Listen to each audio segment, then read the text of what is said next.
how you think this is going, Anna, but I'm just so excited to be able to hear these stories. And It's wonderful. Kieran, it's amazing to have you in here today. We had a bit of a false start last time, and as it turns out, luck has shone on us, and you're here with us today, and I'm so excited to be able to have you tell your story. Oh, it's a pleasure, mate. Me too.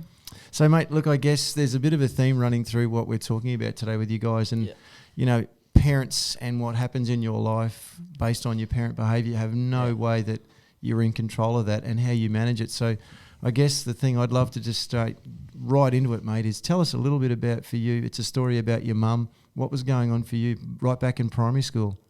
Yeah, well, it was about probably when I was, very young, probably from about 6 or 7 maybe, up until probably about 10 or 11. Yep. My mum had she had like a long run of pretty much crippling depression. Yeah. And so there was a lot of like bad thoughts going through her head, and like always like screaming, shouting, always like in the house, always screaming, shouting, always fighting, always just like she would cry a bit, like just because like your own mind obviously it can like get to you so much. Like some stuff can't, like people can like have absolutely no reason to be like sad, like their life might be going like perfect, but their head could just be talking to them that like what people call demons, and they tell you things that aren't true, like you aren't good enough. People get told by like their own head that like if they were gone no one would actually really care, but people said just a bunch of like bad thoughts that could come from nowhere. And this is what was going on for mum at that stage? Yeah, a lot of that stuff was going on for mum. She had a lot of like suicidal thoughts, and me being like very young, my sisters were a lot younger than me, so they would have been, like my younger sister would have been like toddler, and then the other one would have been like probably not even in school yet maybe, or maybe at the start of school. And I would, like obviously Dad would try and help out as much as he could, and but like you can really only do as much as you can for someone with depression and suicidal thoughts, because like sometimes no matter what you tell them, like it can't get the thoughts out of their head. And also antidepressants are also just in my belief, I feel like antidepressants are just a way of the chemists making money, or like anyone making money, because they kind of make you more miserable, I think. Well, my mum was very like miserable, and when she got off them it was good, like from there on. And for some people it can suppress their emotions, can't it, Kieran? Like it didn't actually allow your mum that chance to kind of deal with where that depression had come from. For some people it might be a support, but obviously for you being in that situation really, really close, it wasn't something that was an effective treatment for mum. What was it that you kind of noticed in mum was something that was going to help her, like you've said, to deal with those demons? Well, for sure there was one major thing that I saw helping her out was when she started running, like when she started exercising and stuff. And the minute she started running and stuff, she started off running without even thinking about her like weight or anything, which she was like very overweight, obviously, because she had no motivation to do anything. And she was very overweight, and and she started running, exercising and stuff. But that as soon as that happened, her mental health just started getting so much better. And then once you put your mind somewhere, your body will follow. So once she had her mind set on exercising, her body just kept she was losing weight without even thinking about it. And she got those beautiful post-workout, endorphins that made her feel so much better. She was always in such a better mood after she exercised. So, mate, how long did it take to get that point? And I guess if I can take you back, so for me, when I think about it, a boy your age, you are now talking about mum having depression. You're talking about mum having suicidal thoughts. How much did you actually know at that time? So you're talking about mum yelling and she's angry. What were you thinking while that was happening? How much did you understand? Well, back then I didn't really know what depression was or what it meant. I knew that she wasn't as happy as she probably could be. She wasn't she wasn't very joyful or anything about a lot of things in life. Like everything, like something small would happen and then there would just be like so much like drama. She'll be screaming, yelling, like everything just went downhill when something small happened. Where now, as in like if something small happens, it's a lot more calm. Everything's a lot better inside the house and even outside of the house as well. Because she's learnt to be able to, I suppose, Control express and communicate. Yeah, she can. Yeah, exactly. She can communicate better. She can control her, like, anger and stuff as well. And because I also think when someone's very angry and upset, your anger and your sadness can take away your maturity a little bit as well, because you end up doing stupid things, having stupid, like, thoughts. You can, like, as much as, like, you might want to get out of your headspace and get out of, like, what you're feeling and thinking, like, it's not going to be the better outcome for everyone else around you. And when you're angry, like I think about it with my children, they'll have a tantrum. You know, my 4-year-old will have a cracker of a tantrum, and I think, well, I still, as an almost 40-year-old, I'll have a tantrum sometimes too. Because when we're angry and emotional, we can't self-regulate, can we? And it's a tough skill to learn. Tough, yeah. So, mate, you know, you're using language like suicidal thoughts and depression. When do you reckon that became part of your vocab? Because I can't imagine too many kids that, you know, between the ages of 6 and 9, that's not normal language. When did that become part of your vernacular, for want of a better word? Well, yeah, when I was young, I didn't really know what suicide was. I knew that you could obviously end your life and stuff in different ways, but I didn't know that, like, the thoughts in your brain would be the cause of that.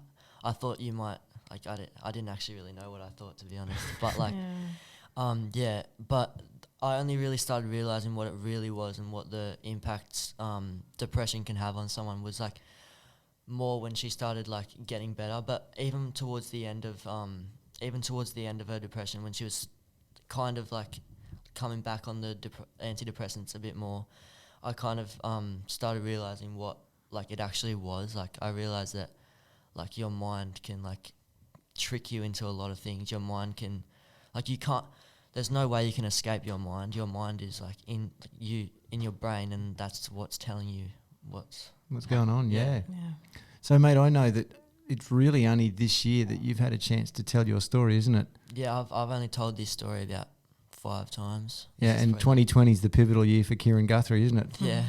So, mate, you know, and I guess, like I've said a few times, we're so privileged and proud to be able to be part of that. And, you know, Tommy Herschel's workshops, really, the reason you got your chance to tell your story is because of that workshop. Were you like five visits in before that happened? I was a few visits in. Like, I came probably like four times in one day one time, and then that's when it really, like, hit me that I just need to get it out and get it off my chest, because I thought it could help people. And because, like, even back when I was younger, my dad used to tell me, and a few of my other friends' parents used to tell me that I, like, have a good way of talking to people and getting people to like just, like, see the better things in in better side of things. And so yeah, I don't know, I just thought, like, I just love helping people, and my mum loves it so much as well, because her journey's just been like all about mental health, and her journey started of her being 85 kilos, I think, and she lost 30 kilos. Wow. And so she got down to 55, I'm pretty sure, and that's all she wants to really give to people, is just, like, how, like, no matter, like, how bad your thoughts are in your brain, like, you just need to get out, and any sort of movement, so if you walk, swim, run, bike ride, anything, just get out and move. And I guess mum would be wanting to be an advocate and turn around and reduce the stigma. There's so much stigma still 100%. in Australia in regards to mental health, and There even is. just those words of mental health. I mean, we're trying to change the culture within PBC and make sure that we're looking at it as mental fitness. Yeah. And I'll talk about it with some of my students sometime and say, there's this glorified pictures that people put on social media of a mate maybe has broken their arm skateboarding, and they'll take a photo of it and, like, yeah, mate, I'm at the hospital, look at this, I've broken my arm. Yeah. Why don't we do that when it's something that we're dealing with, our mental demons? We don't take a photo of ourselves going, I'm completely and utterly depressed right now. And I suppose mum would be really proud of you, because that's what you're doing right now, Kieran. Yeah. You're reducing that stigma and breaking, you know, the mould of, we don't talk about that. Yeah, like, because no one speaks about mental health. It's more like if people, because I get super angry when people are like, oh, you're doing that for attention. Like, the whole mental illness is kind of, everyone just looks at it as it's looking for attention, where that's only, like, a small, little, tiny proportion of, like, people that are actually struggling. Because there are people that are out there that are, like, not actually struggling with anything, and they're like trying to actually are looking for attention, and they ruin the whole thing for everyone that's actually struggling. Because people that are actually struggling and they try to reach out for help, people don't really take it seriously. They kind of just think, just, like, kind of just be happy, kind of, you know what I mean? Like just get over it. Yeah, like get over it. And that those words, get over it, are just nothing. That's something that someone with suicidal thoughts does not need to hear. So, mate, we're looking at a young bloke, young Australian male at the age of 16 who finally gets a chance to tell his story. So you've bottled that up for pretty much 6 years. Do you remember how it felt in that workshop when you finally told your story? Well, I couldn't really speak. I was more crying and sobbing pretty much. But, well, I could feel it building up for that whole day pretty much. Well, it's been building up for 6 years, but for that day I was in the workshop a few times, and then hearing other people speak and stuff, it was like, I need to get this off my chest, because hearing other people speak was also bringing like tears to my eyes. So I was thinking, well, that's like, I just need to get mine out too. And shared empathy is a powerful thing, isn't it? When you realise that other people can get vulnerable and, like Tommy likes to say, get weird and uncomfortable. That can be a really cathartic kind of experience, can't it? It can be, yeah. So, mate, look, when I listen to you say, there's a couple of key things I just love hearing young people say. I just needed to get it off my chest. Yeah. And, that you took solace from the fact that other people shared their stories, and that was why you told yours. Do you think that because you've now told your story, that other people might listen to what you're saying today and it resonates, and suddenly you've just empowered them? How does that make you feel to be able to go, I reckon I can help support and change other people's lives? Well, yeah, I love that, because that's also all my mum wants as well. She only wants people to, she only wants to help people out. She only wants to just to help people, to know that they're not alone, and to know that you can speak to anyone. Well, to people that you feel comfortable with, you can speak to them, and hopefully they're going to help you out. And there is a few people out there that are really keen, eager to help people out, which I am.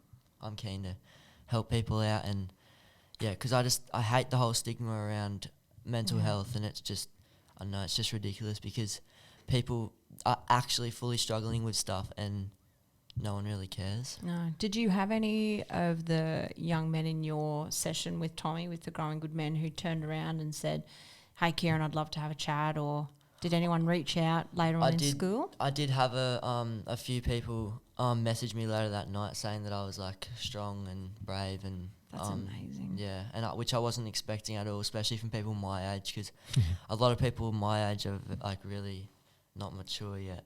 And how did that make you feel? I felt really happy. I showed my mum.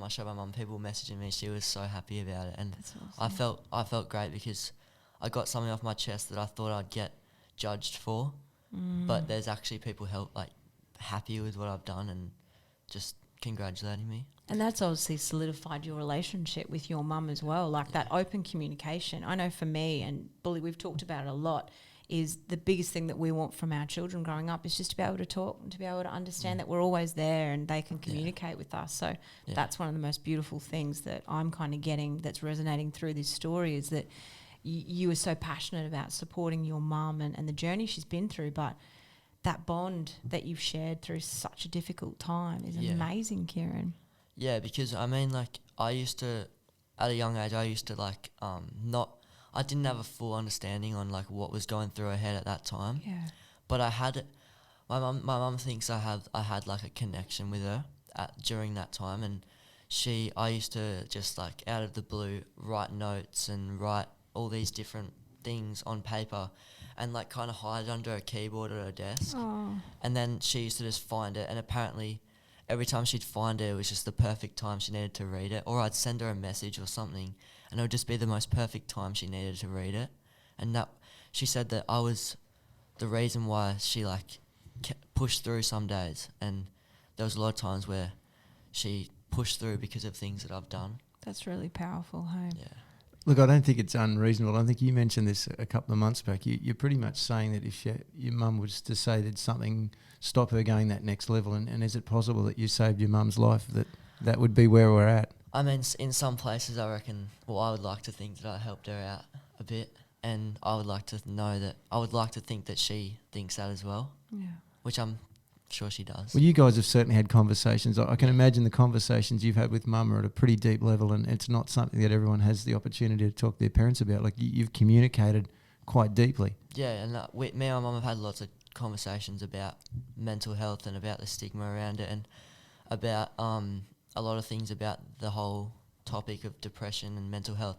And we did say a while ago we were going to get these tattoos, and they were semicolons, which is like a representation of depression, because it means like authors, when they write a book, they use a semicolon to like have a break. It's like just the story's ended, but it's not over yet. So your story is like, you might be over your depression, but your story's not over yet, so you can keep telling your story to the rest of the world to help other people out. Mate, you've just introduced punctuation into this. Who's your English teacher? Miss Moxie.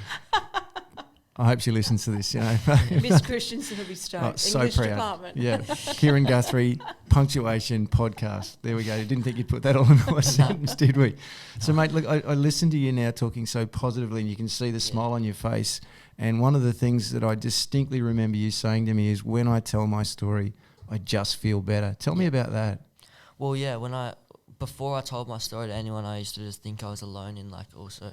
I thought that all my friends had nothing bad going on in their life. I thought they were their families were perfect. I thought everyone was just perfect. And if I ever said anything about my mum's story or anything bad about life, it would just look like, oh, you're sad. You're like, you're just upset about everything. But when I get it off my chest, I feel like so much better when I tell people, because I've realised that there is actually people out there that want to listen. Definitely. And when people want to listen, you want to tell your story more, because you don't really want to sit there and tell someone your story that's not really interested. Yeah, and have you had any bounce back from some of the mates of yours, and they're just not up for it? Oh, I mean, yeah, like I've told my mates in a way that I wasn't really planning on telling them as well. Yeah. Because a lot of the boys in my friend group would pick on this one kid in my friend group. They would always just pick on him. And there was a few times where they would say, kill yourself and all that, like as a joke, and I hate hearing that type of stuff. Like, it's not a joke, because as much as you might think it's a joke saying, oh, kill yourself and all that stuff, it's like, what if they actually went home and there was stuff going on at home and that, and they felt so alone at home? They might just think, well, I'm alone at home. When I go to school, they tell me to kill myself. I'm here by myself now, might as well just do it. No one's going to care. Like, even, like, those thoughts can be so powerful, as much as you might say it as a joke. Especially when someone's dealing with that at home. And 100%. For you, when you've been through that and lived through it with mum, that's such a horrific thing, you know, for you to obviously hear from your mates. Yeah. You know, yeah, and I lost it. I lost it at them. I was so angry. I started saying, you know, my mum's been through like years and years of that stuff, and I've tried so hard to keep that thought out of her head of killing yourself, obviously. And they're just saying it like it's nothing to him, and I just hated it so much. Because you know those words are powerful. Yeah. So, mate, listening again to the story you've just told, and some people just not up to it, the opportunities that we've been provided this year to hear from different people, do you think that your understandings that other people have got stuff going on would have ever have happened if it wasn't for you being in that workshop? Yeah, the workshop helped a lot. The workshop did help a lot, and I thank Tommy for that. But yeah, because the workshop, it did show me that there is like way more people that I thought had stuff going on. Like, a lot of people that I would never have even put them to that would have had stuff really big happen to them. It's kind of normalised those conversations, hasn't it? Yeah, you know, the workshop. Yeah. Chit chat about what men's law kind of was and what you can talk about when the girls aren't around to, you know what, we've broken that down. And that's what I like about the workshop. I like how it went from putting things on the board that guys like talk about when you're with your mates, talk about like all like fun, laugh, joy and all that. And then it can just go to just like serious, talking about serious real world problems that go on every day with males and females that just don't get spoken about. Do you feel like around the school now that there has been maybe a little bit of behaviour change, that people look at other students and go, all right, well, I'm not going to do that because I've got a connection? Like, I guess for me, when I look at a lot of you guys, my hope is that there's a deeper connection and there's a change in behaviour. Do you think that's unreasonable? No? Okay, you're saying Tell me about that. There is at school for sure. That I think Tommy's workshop helped out so much. Like, Tommy just, I don't know, he kind of remolded the whole grade pretty much, and even the grades below and above. There's obviously still like smart asses and people at school that just don't really think before they say anything, or they put that mask on that people speak about. But yeah, the whole that whole workshop just fixed a lot of things that were bad last year. There's been a lot of people that have like taken it in and really thought, yeah, they've got stuff going on. I'm not just gonna say something useless. And look, I guess it's interesting because we can't expect long-term behaviour change. Yeah. You know, some people are going to fall off the wagon. It's like expecting an alcoholic to never drink again. Yeah. So I guess when I hear you talking, mate, you know, you are probably not like the average person that's 15 and 16. You know, you've gone through a massive change. And I guess I just want to finish up, mate. You're obviously really proud of Mum. So what is it about what Mum's done that you go, I'm so proud of Mum because, like, how would you finish that sentence? Well, I'm so proud of my mum because, like, that 6 or 7 years is a very, very long time to have things going on in your head telling you all these negative things. I'm so proud of her just to be able to push through all of it with 3 kids, and she didn't even have a job at the time, so she was at home, and that was a lot more stressful. And then also the income was there was one income for a family of 5, and we were living in Upper Coomera, which we had nothing to do really. So my mum was stuck inside with my little sister a lot, so which the thoughts wouldn't have been helped out by any of that. And but yeah, so I just want to say to her that I have said to her that I'm proud of her for pushing through and just finding exercise, because that depression and mental health takes away your motivation for a lot of things. And I'm just happy that it didn't completely take away her motivation. I'm happy that that one day, whenever it was, I'm actually not sure when it was, but that one day she said, I'm going to go out for a walk or a run. I'm just so happy that happened, because if that didn't happen, I don't even know where I would be right now. I love that you're saying that you're so proud of her, but I bet your mum wouldn't even be able to express just how proud she is of you, because you are a phenomenal young man, Kieran, and there'd be a lot of young men out there that would have challenges like that and not know how to deal with it and not be able to see through that anger. So, I mean, for you to see that in your mum is phenomenal, you know. Mate, again, you know, I've said this a couple of times, we're really proud of you and we're very grateful, like all of you guys coming in here today. So, you know, thank you so much for telling your story. I know it helps you, but I hope that it helps others, because I know from where we sit, we're just so grateful, mate. So thank you. Thank you so much. Well done, Kieran. Thank you.